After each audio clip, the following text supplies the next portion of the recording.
Yine yanarıklı işlerimiz bitti. Endi hep kıraşın işler.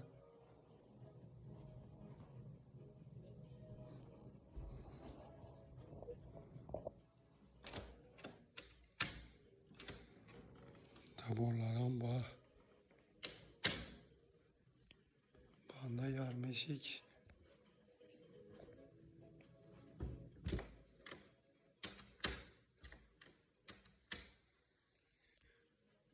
Görüp abone bolup baraverasizlar. Kimde kime şunday işler gerek olsa ekrandagi telefon nomerlariga murojaat qilaverasizlar. Ustamız eshiklarni qaladingizmi? Ko'ngildagi deymi ekan? Ustamız ishdaydi. Hozir geldi. Görüp tekshirib oldilar yine. İşlerini Xudo xolasa. Zakaz berabersinlarmi ustamız?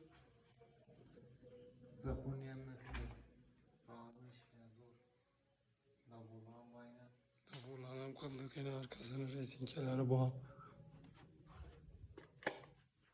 Yine davulları. Reymut'dan taze kıldılar ustalar. Sırayla olup çıktı yine. Halılan döşep. Sırayla etti ustamız. Davullarım yine sırayla çıktı Xudo xolasa. 60 santimlik davul bular. Devalı kalın. Yine kulaklarım 4'ten. Rezinkelerim bu. Börtmeş tapik de baytıladı bu. Kraşinli.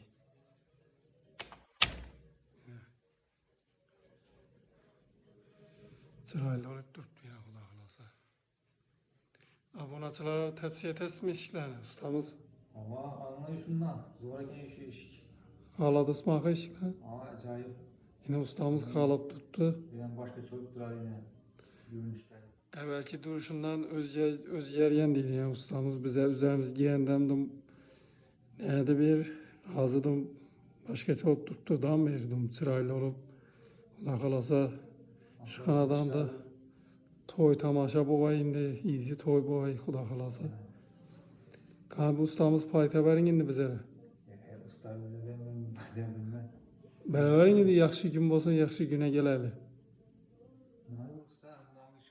Toylarda giyemiz, yaxshi gün iste giyemiz. Ne yazma iş görüp Razı olsanız boldu. İyi şey düşersin. Bedamı şöyle toya giyemiz ilayım. Ezi ustamız yaxshi olup gideceğiz yüzünüzden. Sağlaman bolup toylarını berip oturayız ballarını şöyle. Yaxshi esa sağ olun ustamız.